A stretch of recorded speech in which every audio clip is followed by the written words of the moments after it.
আমরা কদিন আগেই শুনছিলাম আরব সাগরে ভারতে আসা কেমিক্যাল শিপের ওপর ড্রোন হামলা হয়েছে। বলা হচ্ছিল এর পেছনে নাকি ইরানের প্যারামিলিটারি ফোর্সের হাত রয়েছে। এই বিষয়ে আমেরিকার ইন্টেলিজেন্স এজেন্সি দাবি করেছিল ইরানের স্পাই শিপস লোহিত সাগর, গালফ অফ এডেন এবং আরবিয়ান সাগরের রিজিয়নে অনবরত টহল দিচ্ছে। আর এই ইরানিয়ান স্পাই শিপ অতি বিদ্রোহীদের কমার্শিয়াল শিপের কোঅর্ডিনেটস, লোকেশন এবং মুভমেন্ট সম্বন্ধে সবকিছু বিস্তারিতভাবে প্রোভাইড করছে, যার জন্যই হতি বিদ্রোহীরা কমার্শিয়াল শিপকে টার্গেট করতে পারছে। ইউএস ইন্টেলিজেন্স এজেন্সিস এবং ইউএস ডিফেন্স ডিপার্টমেন্ট নিজের রিপোর্টে এটাও মেনশন করেছিল ভারতে যাওয়া যেই কেমিক্যাল শিপের ওপর ড্রোন হামলা হয়েছিল তার পেছনেও ইরানের হাত রয়েছে। আর ওই ড্রোন ওয়ান ওয়ে ড্রোন ছিল, যেটা ইরান থেকেই ফায়ার করা হয়েছিল।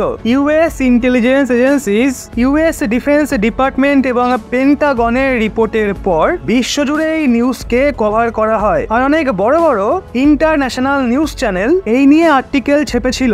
এখন স্বাভাবিক ব্যাপার, যদি ভারতীয় পিউদের সাথে ভারতে আসা কোনো কেমিক্যাল শিপের ওপর হামলা হয় আর ওই চক্রান্তের পেছনে যদি ইরানের হাত থাকে বা ইরানের নাম উঠে আসে, তাহলে তার ফলে ভারত এবং ইরানের সম্পর্ক তো খারাপ হবেই। সেই জন্য এক্ষেত্রে ইরান কোনো রকম দেরি না করেই আমেরিকার অভিযোগের 24 ঘন্টার মধ্যে এই হামলাকে নিয়ে একটা স্টেটমেন্ট জারি করেছে, যেখান থেকে তাদের ভাবনা স্পষ্ট হচ্ছে। ইরানের বিদেশ মন্ত্রণালয়ের স্পোকপারসন নাসার কাহানি একটা স্টেটমেন্ট জারি করে এটা বলেছে যে আমেরিকা ভারতের উপকূলের কাছে এমভি প্লুটো কেমিক্যাল শিপের ওপর ড্রোন হামলা নিয়ে ইরানের বিরুদ্ধে যে অভিযোগ তুলেছে সেটা সম্পূর্ণভাবে ভিত্তিহীন। ইরানের সরকার এটা পুরোপুরি অস্বীকার করে। তিনি তার বিবৃতিতে স্পষ্ট বলেছেন ইরান ভারতে যাওয়া জাহাজের ওপর কোনো ধরনের হামলা মোটেও করেনি, না এই হামলার সাথে ইরানের কোন রকম যোগসূত্র রয়েছে। আমেরিকার তরফ থেকে যে অভিযোগ তোলা হচ্ছে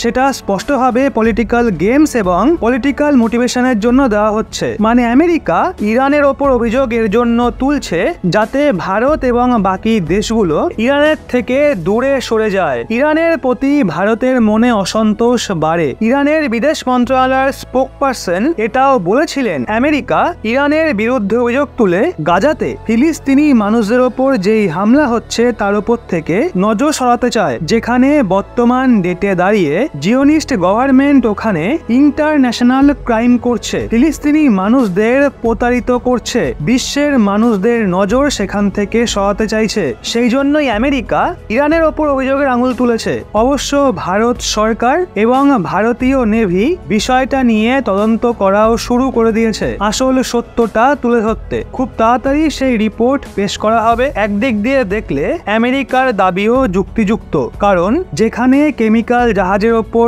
ড্রোন অ্যাটাক হয়েছে সেটা আরব সাগরে ভারতের উপকূল থেকে মাত্র 200 নটিক্যাল মাইল অর্থাৎ 370 কিলোমিটার দূরেই ছিল। আর সেই লোকেশনের খুব নিকটেই রয়েছে পাকিস্তান, ইরান, ইয়ামান এখান থেকে অনেকটাই দূরে। এখন শুধু সময়ের অপেক্ষা ওই হামলার পেছনে কারা যুক্ত রয়েছে সেটা জানতে। অবশ্যই এই বিষয়ে আপনার কি মনে হয়, আপনার মন কি বলছে নিচে কমেন্টে অবশ্যই জানান। আর হ্যাঁ, এরকমই লেটেস্ট ইনফরমেটিভ ভিডিও পেতে চোখ রাখুন রহস্য বাংলার পর্দায়।